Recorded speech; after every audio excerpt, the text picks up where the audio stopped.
Baik, selamat pagi. Assalamualaikum warahmatullahi wabarakatuh. Hari ini kita akan belajar tentang kebijakan Kemenkes tentang pelayanan kamar bedah. Karena kebetulan hari ini kita akan belajar tentang keperawatan perioperatif. Nah, sebelum kita memulai tentang keperawatan perioperatif, kita juga harus mengetahui tentang apa saja aturan-aturan yang ada di dalam pelaksanaan pelayanan kamar bedah sebelum kita melaksanakan pelayanan atau tindakan kita sebagai seorang perawat. Nah, untuk pelayanan kamar bedah sendiri, kita dasarkan pada standar atau kebijakan-kebijakan yang diatur di dalam perundang-undangan yang ada di Indonesia.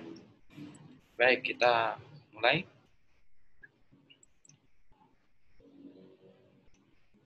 Nah, untuk pelayanan dalam kamar bedah sendiri, teristimewa untuk keperawatan itu kita berdasar kepada undang-undang tentang rumah sakit yang diimplementasikan dalam undang-undang khusus untuk kamar bedah dan kemudian tentang anestesiologi.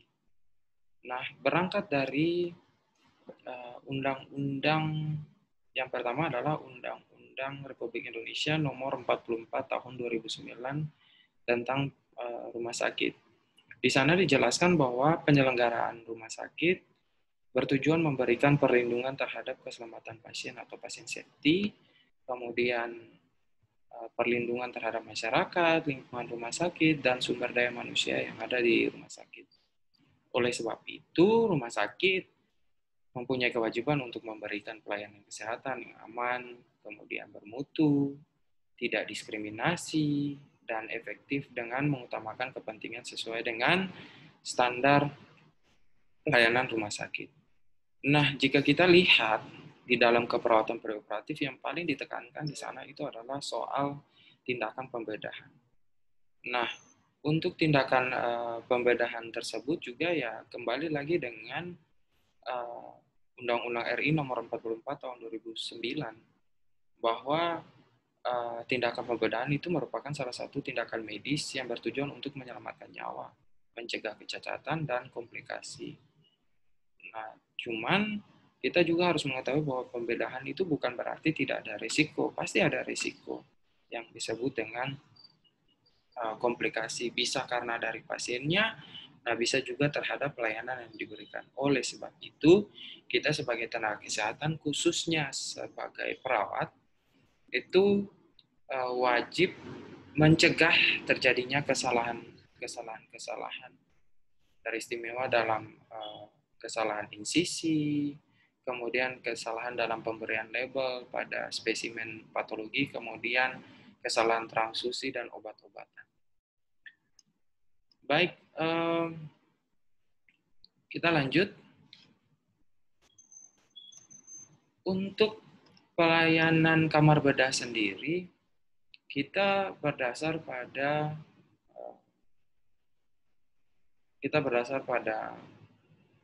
banyak sekali dasar hukum yang mengatur kita dalam pelaksanaan pelayanan kamar bedah ini. Nah, oleh sebab itu kita harus melaksanakan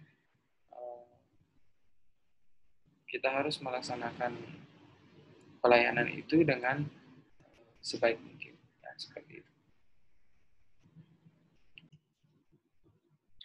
Baik.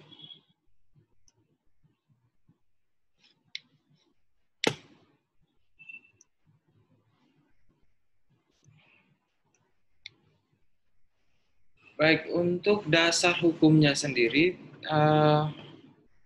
terdapat 11 dasar hukum yang melingkupi pelayanan di dalam kamar bedah, mulai dari Undang-Undang Republik Indonesia Nomor 36 Tahun 2009 tentang kesehatan, kemudian dilanjutkan dengan Undang-Undang Republik Indonesia Nomor 44 Tahun 2009 tentang rumah sakit, sampai dengan keputusan Menteri Kesehatan nomor 1457 tahun 2003 tentang standar pelayanan minimal bidang kesehatan di kabupaten kota. Nah, undang-undang ini yang mengatur tentang bagaimana pelayanan yang seharusnya atau dasar-dasar hukum yang mengatur sekaligus melindungi pelayanan di dalam kamar bedah. Nah, ruang lingkup standar pelayanan di dalam kamar bedah. Kita bicara soal standar. Standar itu adalah dasar di mana seharusnya suatu pelayanan itu dia diberikan. Nah, oleh sebab itu,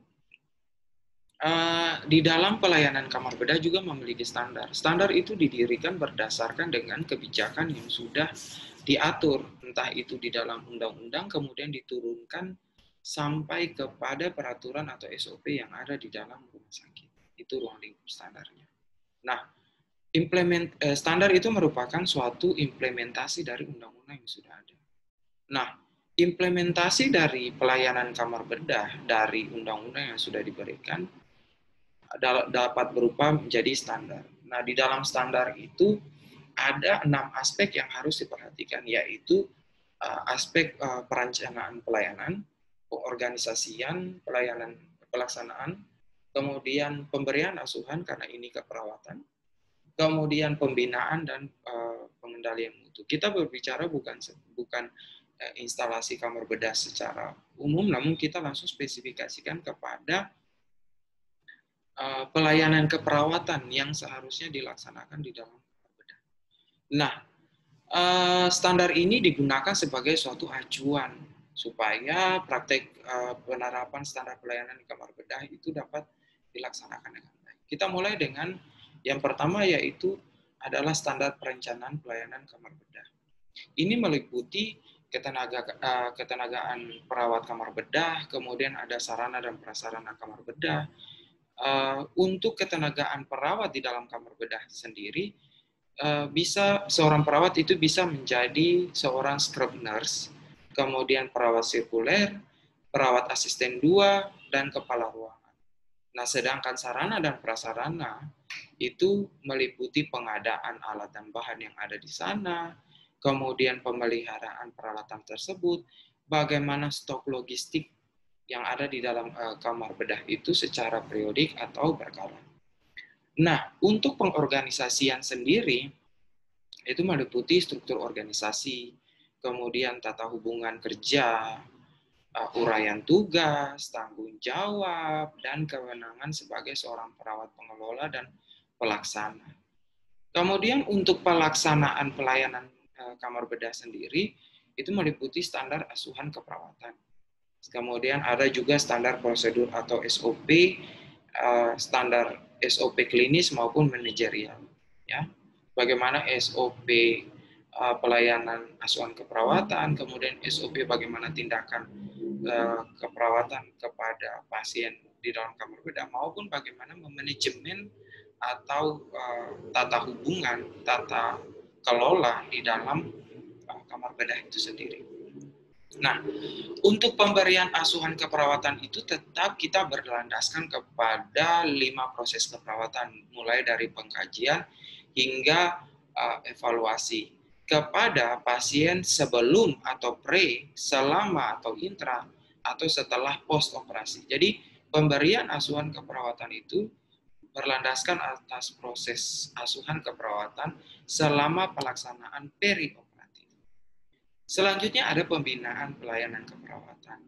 Pembinaan itu ada bimbingan teknis atau BIMTEK. Jadi seorang perawat itu juga dia butuh untuk kita sudah punya SOP, kita punya tata pamong atau tata kelola di dalam kamar operasi. Namun terkadang ada perawat baru yang masuk, kemudian penambahan ketenagaan, ilmu makin berkembang.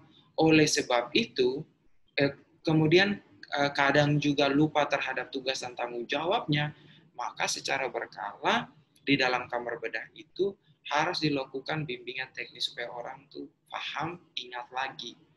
Kemudian tentang sistem peningkatan jenjang karir. Selain BIMTEK, ini kan soal ilmu pengetahuan yang berafiliasi dengan jenjang karir. Setelah semua itu sudah dilakukan, kita harus punya mutu karena harus ada standar. Standar itu yang mencerminkan mutu pelayanan. Jadi kita punya standar, sudah ada pelaksanaan, sudah sesuai dengan standar, maka harus dilakukan evaluasi atau pengendalian mutu supaya standar itu tetap terjaga. Nah, bagaimana supaya pelayanan keperawatan di dalam kamar bedah itu tetap dilaksanakan? Kita punya ada 3 bagian, yaitu ada kebijakan, kemudian ada strategi, ada tujuan. Jadi kebijakan dibuat supaya tujuan, hasil akhirnya itu adalah tujuan. Setelah kebijakan dibuat, kita punya strategi supaya kebijakan itu bisa diimplementasikan. Supaya tujuan yang kita harapkan itu bisa terlaksana dengan baik. Nah, apa kebijakannya? Kebijakannya itu adalah yang pertama, tentang penerapan standar pelayanan. Penerapan standar pelayanan di dalam kamar bedah itu tujuannya adalah untuk meminimalkan angka kejadian nyaris cedera atau KNC, kemudian KTD atau kejadian tidak diinginkan, dan peningkatan mutu pelayanan keperawatan. Ya. Kemudian pengembangan dan peningkatan kemampuan teknis dan manajerial.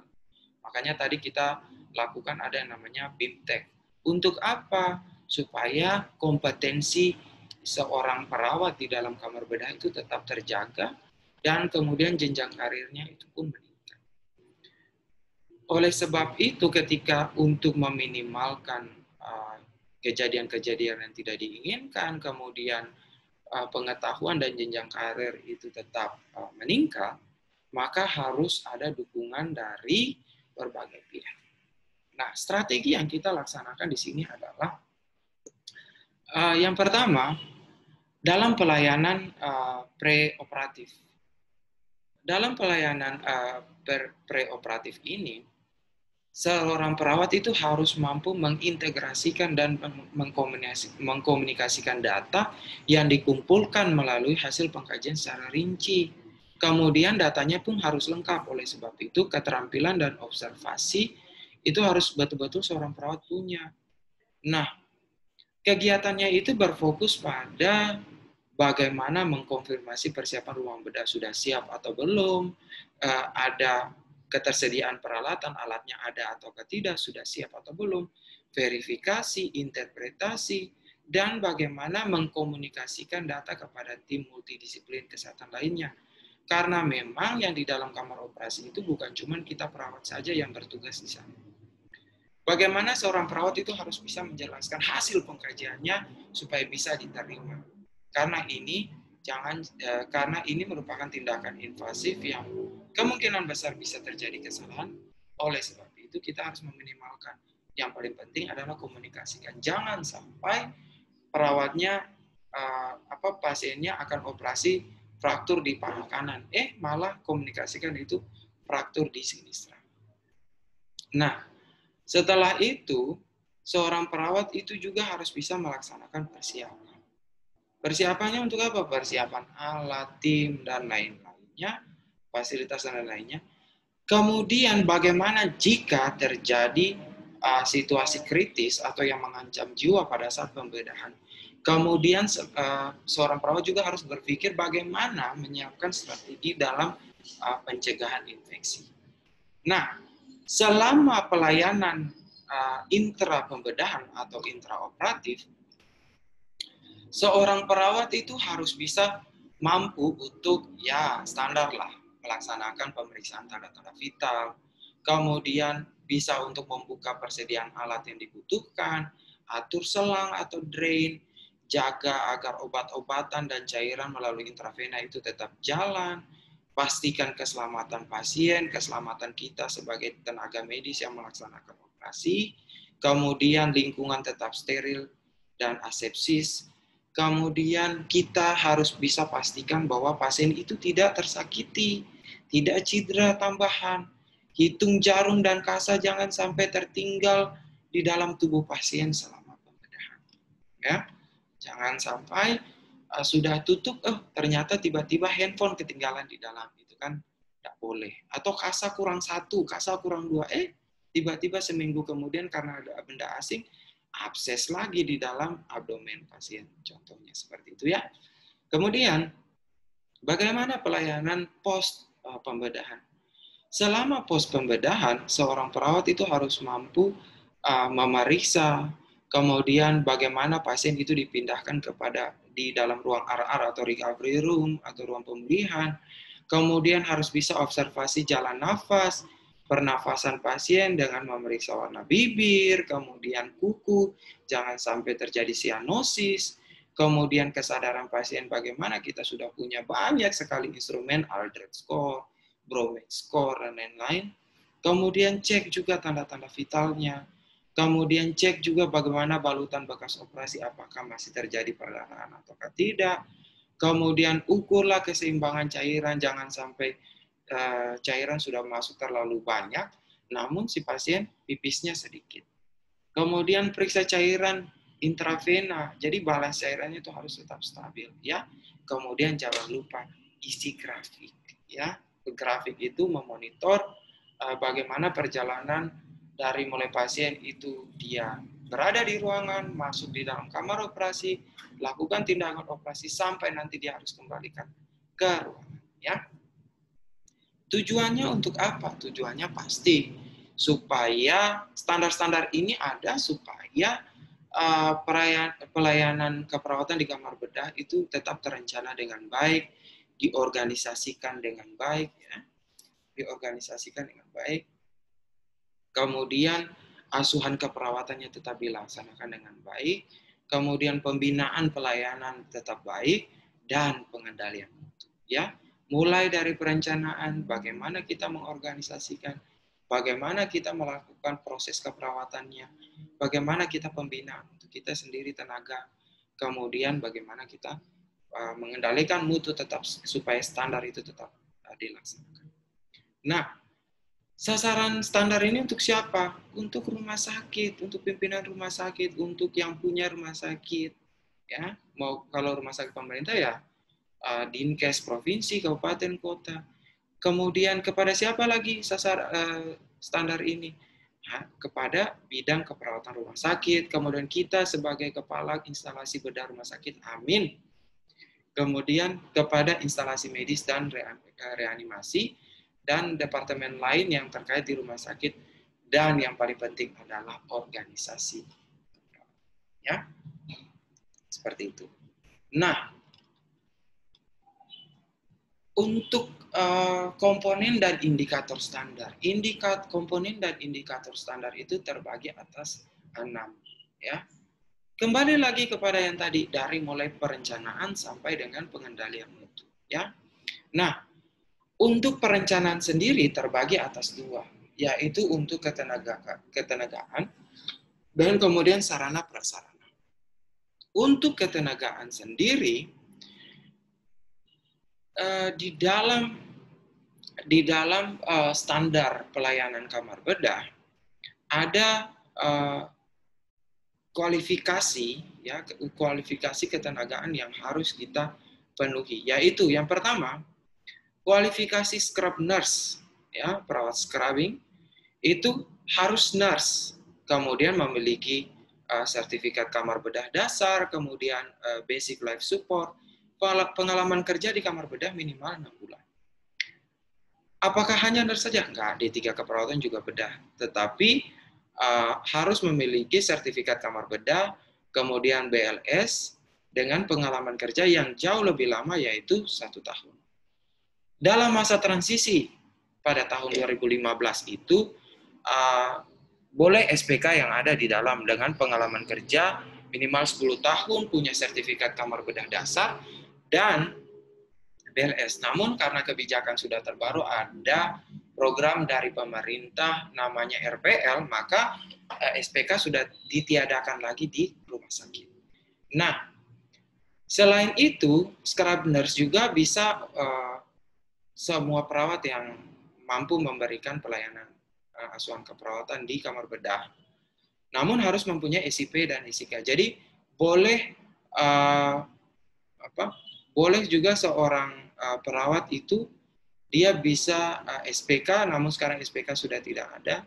Sekarang standarnya adalah D3 keperawatan dan nurse.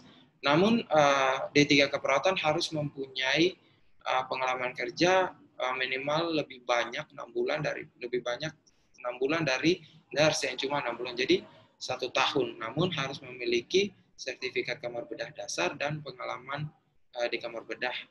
Ya. Kemudian kualifikasi perawat sirkuler itu juga bisa nurse, bisa juga D3 keperawatan. Karena perawat sirkuler itu dia jenjangnya lebih tinggi, maka nurse itu harus selain sudah tidak bisa lagi mempunyai sertifikat kamar bedah dasar, namun harus mempunyai tambahan lagi, yaitu sertifikat kamar bedah lanjut atau khusus. Jadi selain punya dasar, punya juga sertifikat khusus. Kemudian ada BLS dan pengalaman di klinis kamar bedah minimal 3 tahun. Nah, tambahannya kepada D3 keperawatan, selain dia mempunyai sertifikat kamar bedah dasar dan sertifikat lanjut, dia harus mempunyai pengalaman di kamar bedah itu minimal 5 tahun. Ya, SPK boleh, tapi SPK sudah tidak ada lagi. Namun jika SPK masih ada, maka dia harus punya sertifikat kamar bedah dasar, kemudian BLS, dan pengalaman kerja di kamar bedah harus minimal 15 tahun. Kemudian memiliki seorang perawat sirkuler harus memiliki kemampuan manajemen dalam tim. Kemudian harus mampu memberikan pelayanan askep, asuhan keperawatan, dan memiliki SIP dan SIK. Ya. Kemudian, seorang perawat sirkuler itu harus mampu melakukan supervisi, memberikan saran, dan bimbingan. Nah, kualifikasi perawat asisten 2. Oh, tingkatnya sudah lebih tinggi lagi. Selain memiliki, dia harus nurse, juga harus D3. Selain memiliki sertifikat kamar bedah dasar dan lanjut, nurse harus memiliki pengalaman 5 tahun sebagai scrub nurse di kamar bedah. Kemudian, kalau D3 keperawatan, harus juga memiliki pengalaman bekerja menjadi scrub nurse itu di kamar bedah juga minimal 5 tahun. Nah, SPK boleh pada saat itu, namun sekarang sudah tidak boleh lagi. Oke, kemudian untuk kepala ruangan itu diutamakan nurse, punya pengalaman kerja minimal 5 tahun. Kalau D3 keperawatan harus 10 tahun kerja, punya sertifikat kamar bedah dasar, sertifikat manajemen kamar bedah, bukan lagi sertifikat kamar bedah khusus, namun sudah harus memiliki sertifikat manajemen kamar bedah, punya sertifikat BLS, memiliki sertifikat manajemen keperawatan, tambahan lagi, karena dia mau jadi kepala ruangan, harus bisa memanajemen, seperti itu. Ya, oke, sebelum lanjut, mari kita seruput kopinya mumpung siang. Oke, lanjut. Untuk kriteria struktur sudah selesai. Kita lanjut kepada statement lain adalah di dalam ketenagaan harus ada kebijakan dari pimpinan tentang kebutuhan perawat kamar bedah. Dasar perhitungannya itu adalah kebutuhan tenaga yang memperhatikan jumlah dan jenis operasi. Kemudian jumlah kamar bedah, pemakaian kamar bedah, tugas perawat di kamar bedah, entah dia scrub nurse atau sirkuler, dan jenis ketergantungan pasien. Jadi, hitung tenaga. Lihatlah jenis operasi yang biasanya dilakukan. Kemudian, kita punya kamar operasi ada berapa? Setiap hari pakainya berapa? Bagaimana jumlah perawat itu dengan tugasnya? Kemudian pasiennya bagaimana? Apakah dia operasinya minimal, ataukah operasinya selalu yang kita dapatkan itu adalah operasi besar atau operasi berat? Jumlah, kita perhatikan jumlah tenaga dan lain-lainnya. Kemudian sarana prasarana juga harus diperhatikan. Kemudian dalam ketenagaan, seorang pimpinan itu juga harus perhatikan tentang keselamatan kerja perawat dengan memperhatikan waktu istirahat. Waktu istirahat setiap tindakan pembedahan maksimal 4 jam. Jadi setiap seorang perawat itu melaksanakan tindakan pembedahan selama 4 jam, dia wajib istirahat. Kenapa? Jangan sampai ketika ngantuk, capek, operasinya sembarangan. Ya, operasinya sembarangan. Ada alat yang ketinggal, potongnya sembarangan. Seperti itu. Jadi, setiap 4 jam, seorang perawat di dalam kamar operasi, itu harus bisa istirahat. Ya. Oke. Bagaimana dengan sarana dan prasarana? Nah, untuk sarana dan prasarana itu seorang pimpinan itu dia harus bisa mengatur tentang sarana dan prasarana dan peralatan serta logistik yang ada di kamar bedah, ya. Dia harus memperhatikan itu supaya pelayanan keperawatan di kamar bedah itu harus bisa berkualitas, kemudian efisien, kemudian efektif sesuai dengan peralatan dan logistik yang ada di dalam kamar bedah. Nah, kita masuk kepada standar 2. Untuk standar 2 yaitu bicara tentang pengorganisasian dan pelayanan di kamar bedah, pelayanan keperawatan di kamar bedah. Di dalam pengorganisasian, seorang pimpinan itu dia harus memperhatikan tentang pelayanan di kamar bedah. Kemudian struktur organisasi dan tata hubungan kerja di kamar bedah harus ada, uraian tugasnya sudah ada. Siapa yang menjadi perawat pengelola, siap tugasnya untuk apa, ya. Perawat pelaksana tugasnya untuk apa, scrub nurse tugasnya untuk apa, sirkuler tugasnya untuk apa, perawat asisten 2 tugasnya untuk apa di dalam kamar bedah. Seorang pimpinan harus mampu untuk mengurai tugas-tugas dari perawat-perawat tersebut secara baik dan benar, ya. Masuk di dalam pelaksanaan pelayanan kamar bedah untuk seorang perawat, yang harus diperhatikan pada saat pelaksanaan itu adalah perawat harus menerapkan standar asuhan keperawatan sebagai pendukung dalam pelaksanaan pelayanan keperawatan. Kemudian ada kebijakan pimpinan bagaimana tentang persiapan preoperatif yang mengutamakan keselamatan pasien. Bicara preoperatif sudah pasti sebelum, selama, dan setelah pos sebagai pendukung pelayanan. Ya, selain itu, seorang perawat itu pimpinan perawat dia harus mempunyai standar asuhan keperawatan preoperatif dalam kamar bedah, mulai dari pengkajian hingga evaluasi. Kemudian ada standar asuhan keperawatan khusus di dalam kamar bedah. Setelah ada standar asuhan keperawatan khusus di dalam kamar bedah, harus punya SOP klinis di dalam kamar bedah. Ada SOP klinis dan SOP manajerial. Jadi di dalam pelaksanaan pelayanan, seorang pimpinan dan perawat yang ada di dalamnya harus memperhatikan tentang bagaimana standar pelayanan asuhan keperawatan. Dari mulai pengkajian sampai evaluasi untuk perioperatif, pre, intra, dan post. Selain itu, harus mempunyai standar asuhan keperawatan khusus, SOP klinis, dan SOP manajerial selama pelaksanaan pelayanan. Ya. Kemudian bagaimana asuhan keperawatan di kamar bedah untuk standar 6? Ya tetap kita melaksanakan sesuai dengan proses asuhan keperawatan yang difokuskan kepada perioperatif, pre, intra, dan post. Harus sistematik, harus menyeluruh, harus akurat, dan harus berkesinambungan. Jangan sampai pre lakukannya orang lain, tindakannya lain, intranya orang lain, postnya orang lain. Namun harus berjalan secara sinergis dengan tetap memperhatikan SOP, kemudian standar asuhan keperawatan khusus, SOP klinis, kemudian SOP manajerial yang ada di dalam asuhan keperawatan. Ya.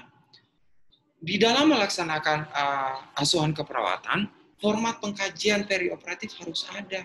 Kemudian formatnya sudah ada. Bagaimana mengisinya? Ya, kita butuh petunjuk juknis atau petunjuk teknis untuk mengisi format pengkajian. Kemudian harus ada alat dan sarana untuk melaksanakan pengkajian tersebut. Jangan sampai sudah kita bilang bahwa oke, kita harus laksanakan sesuai dengan SOP. sesuai dengan standar asuhan keperawatan. Namun formatnya nggak ada. Oke, sudah ada formatnya, tapi bagaimana mengisinya? Nah, itu harus diperhatikan. Sudah isi, apakah ada sarana, alat, dan sarana dan prasarana untuk mendukung pengkajian? Harus ada. Jadi, dalam asuhan keperawatan itu harus dipertimbangkan banyak faktor. Sudah ada SOP, sudah ada SAK, format pengkajian untuk untuk melaksanakan SOP dan SAK harus ada. Sarana dan prasarana untuk mengisi format juknis harus ada. Ya, harus diperhatikan seperti itu. Nah, kemudian untuk tadi pelaksanaan, ya maaf, untuk standar 6 untuk standar asuhan keperawatan, tadi pengkajiannya sudah ada. Bagaimana penentuan diagnosa? Untuk penentuan diagnosa, tetap kita memperhatikan standar asuhan keperawatan dasar dalam proses diagnosa keperawatan. Analisa data harus berdasarkan pengkajian pasien selama perioperatif, ya normatif lah. Diagnosa keperawatan, ya diagnosa keperawatan perioperatif. Kemudian rumusan diagnosa keperawatan, ya tetap kepada kita punya tabel analisa data yang difokuskan kepada perioperatif, pre, intra, dan setelah. Ya. Yang fokus itu PES, Problem, Etiologi, Sign, and Symptom. Perencanaannya tetap standar. Perencanaan tetap harus ada rencana keperawatan sesuai dengan prioritas diagnosa. Tetap difokuskan kepada pre, intra, post. Ya. Kemudian ada tujuan dan kriteria hasil standar lah ya. Kemudian pelaksanaan asuhan keperawatan. Pelaksanaan asuhan keperawatan ya tetap normatif. Tetap kita punya formatnya, kemudian difokuskan kepada kamar bedah, sesuaikan dengan SOP klinis dan SOP manajerial. Yang diperhatikan di sini adalah selama pelaksanaan asuhan keperawatan perioperatif harus ada inform konsep. Jangan sampai bui. Evaluasi tetap standar. Evaluasinya tetap kita perhatikan SOAP yang difokuskan kepada perioperatif. Pre, intra, post. Ya. Untuk standar pembinaan pelayanan dan untuk standar pembinaan pelayanan keperawatan di kamar bedah, tetap memperhatikan bahwa seorang pimpinan itu harus mempunyai kebijakan. Ya, kemudian dia harus melakukan sistem bimbingan teknis dan kemudian peningkatan kemampuan klinis. Selain itu harus ada sistem peningkatan jenjang karir perawat selama di dalam kamar operatif. Ya, kebijakan tentang perioperatif. BIMTEK ya, BIMTEK tentang perioperatif. Kemudian peningkatan kemampuan perawat klinik dalam kamar bedah ya tetap perioperatif. Kemudian peningkatan jenjang karir perawat, ya tetap peningkatan jenjang karir perawat di dalam kamar bedah. Mungkin dia dari asisten perawat 2 naik jadi asisten perawat 2 dia naik jadi scrub nurse. Scrub nurse dia naik jadi perawat sirkuler. Perawat sirkuler dia naik jadi kepala ruangan. Seperti itu ya. Harus seperti itu punya jenjang karir. Nah, bagaimana pengendalian mutu? Di dalam pengendalian mutu tetap seorang pimpinan rumah sakit itu harus mempunyai kebijakan tentang bagaimana pelayanan di dalam kamar bedah yang memperhatikan keselamatan pasien. Kemudian harus juga punya kebijakan tentang bagaimana mengendalikan mutu. Kan kita mau maju, sudah punya standar, sudah punya standar asuhan keperawatan, format pengkajian, sarana dan prasarana sudah baik, SOP, SAK sudah ada. Ya kita harus diakreditasi, ya kan? Supaya kita tetap dinilai oleh orang lain bahwa mutu kita itu terjaga. Makanya itu disebut dengan pengendalian mutu. Kemudian punya indikator-indikator yang lain supaya mutu itu tetap terjaga. Seperti mutunya apa? Indikatornya apa? Angka kematian pasien, angka komplikasi pasca operasi, angka kejadian operasi yang salah insisi, kemudian angka salah pasien, kemudian angka kejadian salah tindakan operasi, angka kejadian tertinggal benda asing, angka komplikasi, waktu tunggu operasi, infeksi luka. Itu indikator-indikator yang paling penting sekali untuk diperhatikan. Kemudian perawat itu harus mampu terlibat di dalam pengendalian mutu. Jadi selain kebijakan dari pimpinan itu bahwa, oh ya, kamar bedah itu harus perhatikan keselamatan pasien. Kemudian harus kendalikan mutunya. Punya indikator. Tidak boleh ada kematian pasien. Tidak boleh ada komplikasi pasca operasi. Tidak boleh ada salah sisi operasi. Kemudian tidak boleh ada salah pasien. Tidak boleh ada salah tindakan operasi. Tidak boleh ada benda tertinggal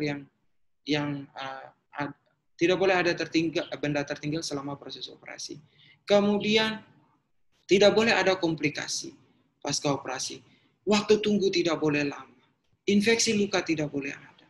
Kemudian seorang perawat, semua perawat yang ada di dalam sudah harus jaga standarnya, jaga mutunya. Ya. Nah,